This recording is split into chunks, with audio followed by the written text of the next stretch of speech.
Hi guys! So ngayon is gagawa tayo ng video tutorial about a simple guide kung paano makakakuha ng TIN number and digital TIN ID online. So kung isa ka sa mga wala pang TIN number at gustong kumuha ng digital TIN ID at ayaw mo nang nahihirapan ka, gusto mo nang madaling process, ayaw mo nang naiinitan ka, ayaw mo nang lalabas ka pa para sa'yo ang video na to. So, ayun. Unang-una, nilagay ko na nga dito yung QR code na gagamitin natin. So, scan nyo lang tong QR code na to sa Google. Then, magpupunta na kayo dun directly sa link ng Orus. So, ayun. Habang nag-loading na itong ating link, mas maganda, advice ko lang naman ito para dara-darat siyang gagawin natin mamaya. Mas maganda kung meron na kayong na-reading one valid ID na picturean nyo na siya. Like passport, UNID, PhilHealth, license, or kahit anong valid ID na meron kayo dyan. Dapat na-ready nyo na. Tapos meron na din dapat kayong selfie na hawak niyo yung valid ID nyo. So mas maganda kung readable siya para dara-diretso na kayo dun sa process natin. So ayun, andito na nga tayo sa link ng Orus. So kung ikaw ay wala pang TIN number, ito yung step na ginawa ko. Then, dun sa mga kukuha ng digital TIN, so, abangan nyo po yung part to ng video na to. Dito po muna tayo sa wala pang TIN number. So, click nyo lang itong new registration. May makikita kayo dyan as non-individual and individual. So, click lang natin yung individual. Ayan. Once na-click na natin yung individual, may lalabas po doon sa baba. Makikita nyo, create an account. So, click nyo lang yung create an account kasi gagawa pa lang tayo ng account natin dito sa Orus. So, ayun, once na-click na natin yung create an account, may lalabas na agreement doon. So, doon sa part na yon is basahin lang natin yung agreement, then sa dulo nun is may red highlight. So, doon sa red na yon may katabing box siya. So, click nyo lang din yung box, then click nyo yung sa babang agree after nyo mabasa. So, ayun, na-click na natin yung agree dun sa agreement. So, ang next natin gagawin is may makikita tayo ditong dalawang option. Yung with existing TIN at saka yung without existing TIN. So, itong video na to ay para dun sa mga wala pa talagang nag-i-exist na TIN. So, make sure lang na wala talagang tayo nag-i-exist na kapag napanood nyo yung tutorial ko na to. So, dun sa may mga existing TIN number na. So, abangan nyo yung part 2 ng video na to. Doon ko naman i-explain yung paano kumuha ng digital TIN. Ayun.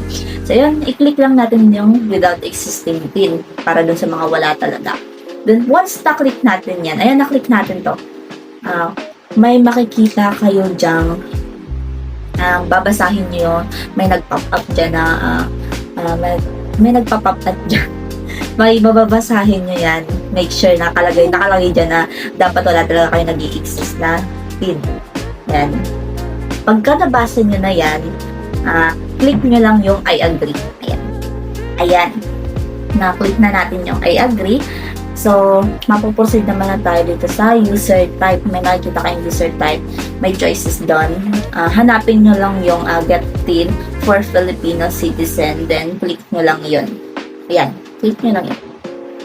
Ayan. Once na-click lang natin, click din natin yung OK para mag-proceed siya sa susunod. So, ayan, may makikita naman tayong tax payer. Ayan. Dito, may dalawang choices lang tayo. So, ang pipiliin nyo lang dito is yung may Executive Order 98. Ayan. Executive Order. Click nyo yan. Ayan. Click nyo lang yan. Then, OK nyo lang din. Then, after that, ito na yung lumabas. Dito makikita nyo na dyan yung fill up natin. May mga kailangan lang na details. Ayan. Fill up nyo lang yung mga details na hinihingi.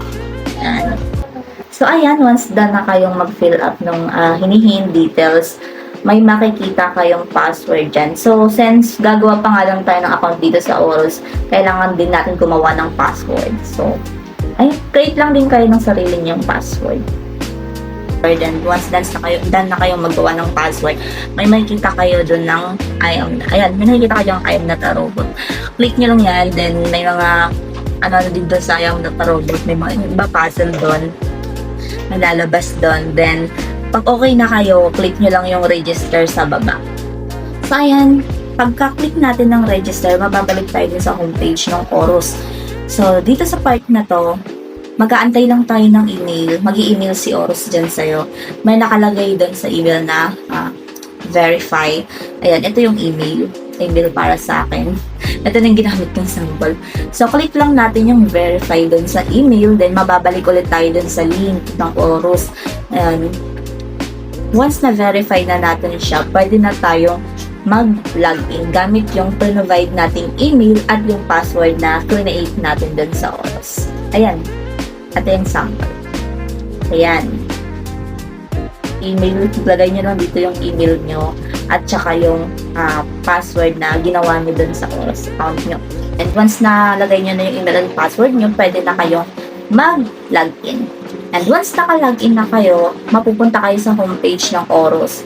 So, same process lang yung unang ginawa natin. May makikita kayong new registration.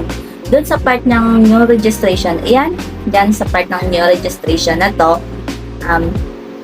makiklik nyo lang yan. Makikita nyo yung individual and as non-individual. And, ayun, i-click nyo lang ulit yung as an individual. And once na-click nyo yung as an individual, sa baba nun, may lalabas doon na sa baba na fill up registration form. Ayun. Pag nakita nyo yan, is i-click nyo lang din itong fill up registration form. So, ayun, na-click na natin yung fill up registration form. And ito yung sunod na step, which is itong taxpayer information. So, dito sa part na to, hihingin lang sa atin yung mga details natin. Ito yung part niyan. Yan, fill up lang din natin yung part na to. So, ayan, once na done na tayong mag-fill up ng taxpayer information, make sure lang na tama lahat na nailagay natin. So, ito-double check na lang natin muna yung mga details natin. Ito yung sample na ginamit ko na sa akin. So, ayan. And once okay naman na, i-click na lang natin sa baba yung continue. And once na-click natin yung continue, mapupunta tayo sa pangalawang step ng mag-fill up, which is itong ating residence address. Yan. Dito sa residence address, dito naman natin makikita yung mga address natin, of course. Dito tayo mag-fill up ng address natin. Yan. So, ayun. Once na naman na tayo mag-fill up dun sa residence address natin, so, click na lang din ulit natin yung continue and mapupunta naman tayo sa next part, which is itong purpose of TIN application. So, dito, click nyo lang dito yung continue. Ayan. Click continue. So, ayun. Once na-click na natin yung continue, mapupunta tayo sa next part, which is itong authorized representative. So, sa dito na part, click lang natin yung no. Then, after that is continue. Then, once na-click natin yung continue, mapupunta naman tayo sa spouse information. So, sa dito na part, kung may mga asawa kayo, ilalagay nyo lang yung information or details ng asawa nyo. Ayan, ito yung sample ko. Ito yan. Nag-fill up na ako dyan. Details. Kailangan ng TIN na number ng asawa. So, ayan, nilagay ko na din siya yung mga details niya. Then, after nan, click ulit natin yung continue. Ayan. Once continue na siya, mapupunta naman tayo sa next part. So, ayun. Etong part na to, ito yung una pa lang, pinaprepare ko na kayo ng valid ID and a selfie na hawak niyo yung valid ID nyo. So, dito sa part na to yon natin ilalagay itong attachment. Ayan. Dito sa part na to, kapag nakapag-prepare na kayo, i-attach nyo na lang doon yung napicturan yung ID. Yan, dyan sa part na yan.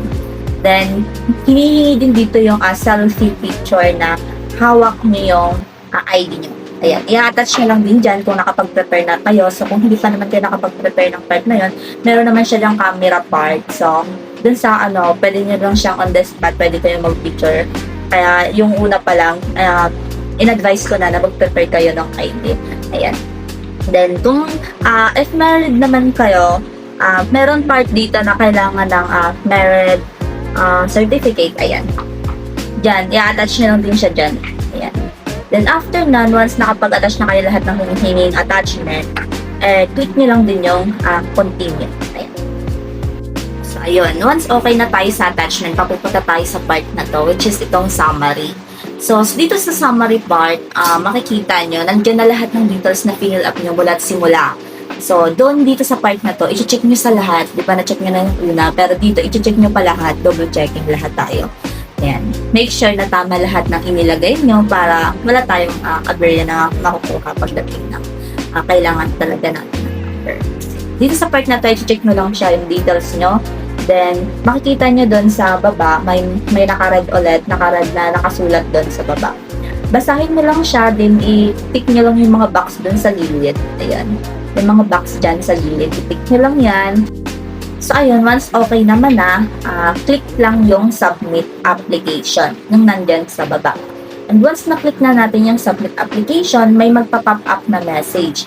Doon sa message, nakalagay doon yung ARN number nyo at nakalagay din doon na yung sinubmit yung application is for review and approval. Doon sa ano na yon, sa part na yon, nakalagay doon yung 3 days, waiting for 3 days, tatawag sa inyo yung BIR, something ganun, to confirm your details. May ganun pa sila. So, ayun. Once okay naman na siya, ipoproceed nyo lang siya. And after nyo ma-proceed, mag-aantay lang kayo ng email confirmation. Ayun. May mag-i-email sa'yo si BIR about dun sa nasubmit mo ng application. So, ayun. After nun, okay na siya. Okay na kayo dun sa application nyo sa PIN nyo. Nakakakuha na kanyang PIN number. Actually, hindi naman siya inaabot ng 3 days talaga. 3 working days talaga bago sila tumawag. Siguro mga kinaumagahan. Bago ngayon kayo nagpasa ng application nyo. So, kinaumagahan, natawag naman na si BIR to confirm your details. Para mabigyan kayo ng PIN. So, ayun lang. Ganun lang siya kabilis gawin. Ganun lang siya kabilis gawin online na lahat. Hindi na kailangan pumunta sa labas, mainitan, di ba?